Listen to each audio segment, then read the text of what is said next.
শূন্য থেকে শুরু করা এক মানুষ, যিনি জীবনে কঠিন পথে হেঁটে নিজেকে গড়ে তুলেছিলেন কিংবদন্তি হিসেবে। শেখ আকিজউদ্দিন এক সময়ের কমলা লেবু ফেরিওয়ালা।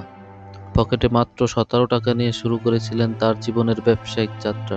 আজ তার প্রতিষ্ঠিত আকিজ গ্রুপ বাংলাদেশের শীর্ষস্থানীয় শিল্প গ্রুপগুলোর একটি, যার মালিকানায় রয়েছে 29টি শিল্প কারখানা এবং 50,000-এরও বেশি কর্মচারী। আজকের ভিডিওতে আমি দেখাবো এক সময়ের এই সাধারণ মানুষ শুধুমাত্র মেধা, পরিশ্রম ও আত্মবিশ্বাসের উপর ভর করে কিভাবে হাজার কোটি টাকার এক সাম্রাজ্য গড়ে তোলেন। শেখ আকিজউদ্দিনের জন্ম 1929 সালে খুলনার ফুলতলা উপজেলার মধ্যডাঙ্গা গ্রামে। তার বাবা শেখ মফিজউদ্দিন ছিলেন একজন ক্ষুদ্র ব্যবসায়ী এবং মা মাতিনা বেগম ছিলেন একজন গৃহিণী। ছোটবেলা থেকেই শিক্ষার পরিবর্তে পরিবারের জীবিকা অর্জনে মনোনিবেশ করতে হয় তাকে। শেখ আকিজউদ্দিন স্কুলে ভর্তি হলেও দারিদ্র্যের কারণে পড়াশোনায় নিয়মিত হতে পারেননি।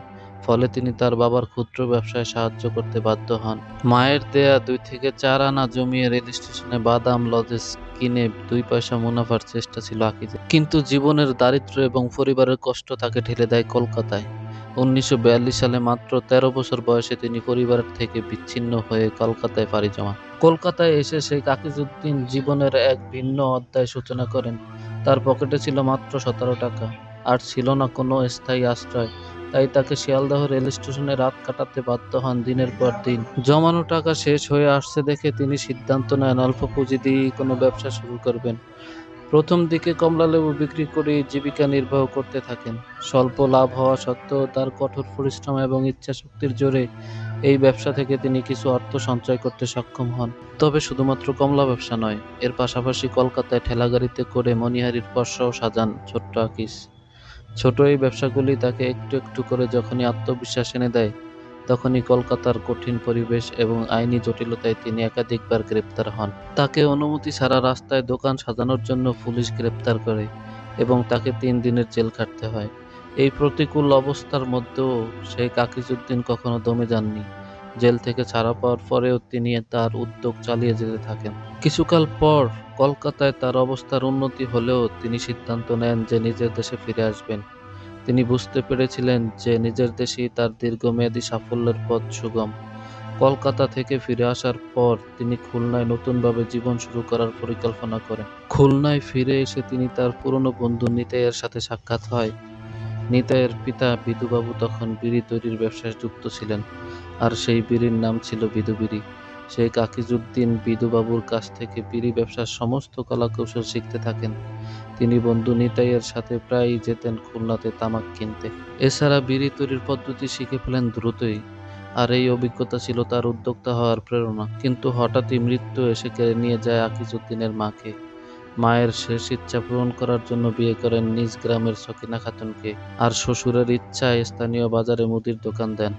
গ্রাম্য হাটের দিন তার দোকানে বিড়ির আসর বসতে দেখে নিজেই বিড়ি তৈরির সিদ্ধান্ত নেন। কদিন বাদেই 3 জন কর্মচারী নিয়ে আকিজউদ্দিন বিড়ি তৈরি কারখানা চালু করেন আর পণ্যের নাম দেন আকিজ বিড়ি। সেই সময় বিড়ি তৈরির প্রধান উপাদান টেন্টু ও তামাক পাতা আমদানি করতে হতো। স্বল্প পুঁজি থাকায় তাই বাজারে অন্যান্য বিড়ির সাথে প্রতিযোগিতায় পেরে উঠছিল না আকিজ। তাই তিনি বিড়ির স্বাদ, গন্ধ আর বিপণন কৌশলের দিকে বেশি গুরুত্ব দিতে থাকেন। যেহেতু তখন প্যাকেটে কোনো ব্র্যান্ডিং থাকতো না, তাই তিনি বিভিন্ন বিড়ির প্যাকেটে আকিজ বিড়ি ঢুকিয়ে দিতেন, আর এভাবেই তার বিড়ির জনপ্রিয়তা পায়। কিন্তু আকিজের এই সাফল্য তাকে অনেক ব্যবসায়ীর ঈর্ষা ও ষড়যন্ত্রের মুখে ফেলে দেয়। এক সন্ধ্যায় দোকানে থাকাকালীন অবস্থায় আকিজ ও তার সহকারী মোহন আগুন দুর্ঘটনার শিকার হন। এক নিমিষে শেষ হয়ে যায় আকিজের সমস্ত পুঁজি। পথে বসে যান আকিজউদ্দিন, কিন্তু দমে না গিয়ে নিজের জমানো 30,000 টাকা দিয়ে আবার ব্যবসা শুরু করেন। 60-এর দশকের শেষের দিকে শেখ আকিজউদ্দিন পাট ব্যবসায় প্রবেশ করেন।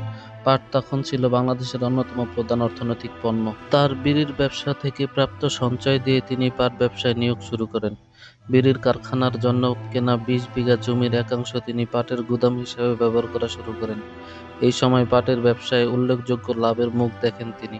পাট ব্যবসার সাফল্য তাকে নতুন খাতে বিনিয়োগ করতে উৎসাহিত করে এবং এই সময়ে তিনি বিভিন্ন শিল্প প্রতিষ্ঠানের দিকে নজর দেন। 1970 সালে এক বন্ধুর সহায়তায় 5 লাখ টাকা ঋণ নেন, যা তার ব্যবসায় বেশ গতি আনে। 1977 সালে সরকার লোসকানে চলা ঢাকা টোবাকো ইন্ডাস্ট্রি বিক্রি করার সিদ্ধান্ত নেয়। শেখ আকিজউদ্দিন নিজের বিড়ির ব্যবসার পরিধি বাড়ানোর উদ্দেশ্যে প্রায় 83 লক্ষ টাকা দিয়ে ঢাকা টোবাকো মালিকানা স্বত্ব কিনে নেন। লোসকানে চলা এই কারখানাকে লাভের মুখ দেখান আকিজউদ্দিন। 1978-এ ঢাকা টোবাকো ইন্ডাস্ট্রি ছিল দেশের মধ্যে তৃতীয়। 2018 সালে আকিজের তামাক বিভাগ প্রায় 12,000 কোটি টাকায় জাপান টোবাকোর কাছে বিক্রি হয়, যা ছিল তৎকালীন সময়ের সবচেয়ে বড় একক প্রত্যক্ষ বিদেশি বিনিয়োগ। 1980-র দশকে শেখ আকিজউদ্দিন চামড়া শিল্পে প্রবেশ করেন। এ সময় দেশের চামড়া শিল্প সংকটে ছিল এবং অনেক প্রতিষ্ঠান বন্ধ হয়ে যাওয়ার পথে ছিল। এমনই একটি প্রতিষ্ঠানের নাম ছিল স্কটিশ অ্যান্ড ফ্যামিলি বা লেদার। আকিজউদ্দিন যখন এটি ক্রয় করেন তখন এটি ছিল একটি মৃতপ্রায় প্রতিষ্ঠান। চামড়া ব্যবসায় অভিজ্ঞতা না থাকায় আকিজ তখন নিজের মেজ ছেলে শেখ মমিনুদ্দিনকে লেদার টেকনোলজি নিয়ে পড়াতে ইংল্যান্ড পাঠান।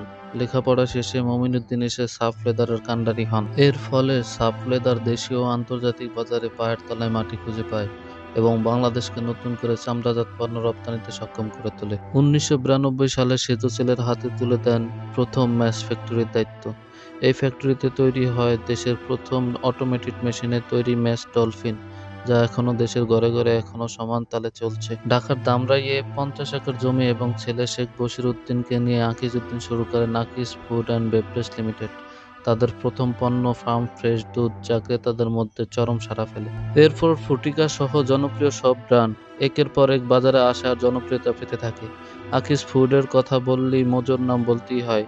জনপ্রিয় এই কোমল পানীয় এখন দেশীয় মার্কেটে কোকা-কোলা এবং পেপসি এর সাথে সমান তালে প্রতিযোগিতা করছে। আর এত সব শিল্প প্রতিষ্ঠানের গোড়াপতন করে আকিজউদ্দিন সৃষ্টি করে আকিজ গ্রুপের। আকিজ গ্রুপ বর্তমানে কাগজ, বোর্ড, টেক্সটাইল, সিমেন্ট, সিরামিক, খাদ্যপণ্য এবং নির্মাণ সামগ্রী সহ অনেক খাতে নেতৃত্বস্থানীয় প্রতিষ্ঠান হিসেবে কাজ করে যাচ্ছে। শেখ আকিজউদ্দিনের আকিজ গ্রুপ আজ বাংলাদেশের অন্যতম বৃহত্তম ব্যবসায়িক প্রতিষ্ঠান। তার মৃত্যুর সময় আকিজ গ্রুপের অধীনে ছিল 50,000 কর্মী এবং প্রায় 29টি শিল্প প্রতিষ্ঠান। 2009 সালের দিকে কোম্পানিটি মোট সম্পদের মূল্য দাঁড়িয়েছে প্রায় 89 বিলিয়ন টাকা। আকিজউদ্দিনের শ্রম, মেধা ও নেতৃত্বের গুণাবলী তাকে দেশের সর্বোচ্চ পর্যায়ের শিল্পপতি হিসেবে প্রতিষ্ঠিত করে। শেখ আকিজউদ্দিনের ব্যবসায়িক সাফল্য তাকে বিভিন্ন সম্মাননা ও পুরস্কার ভূষিত করে। তার প্রচেষ্টা দেশের শিল্প বাণিজ্যে বৈপ্লবিক পরিবর্তন নিয়ে আসে। তিনি পেয়েছেন বাংলাদেশের সরকার থেকে একাধিক ব্যবসায়িক সম্মাননা। শেখ আকিজউদ্দিনের সমাজের প্রতি তার দায়িত্ববোধের জন্য পরিচিত ছিলেন। তার সেবামূলক কাজগুলোর মধ্যে সবচেয়ে উল্লেখযোগ্য হল আদ-দ্বীন ফাউন্ডেশন। আকিজউদ্দিন 2006 সালের 27 অক্টোবর মৃত্যুবরণ করেন এবং তিনি তার পিছনে রেখে যান এক বিশাল শিল্প সাম্রাজ্য এবং একাধিক উত্তরাধিকারী। তার পরিবার বর্তমানে আকিজ গ্রুপের পরিচালনায় নিয়োজিত এবং তারা বিভিন্ন শিল্প প্রতিষ্ঠানের শীর্ষস্থানীয় দায়িত্বে রয়েছেন। ভিডিওটি ভালো লাগলে লাইক, কমেন্ট, শেয়ার দিয়ে এই ধরনের ভিডিও আরও পেতে চাইলে চ্যানেলটিকে ফলো দিয়ে রাখুন।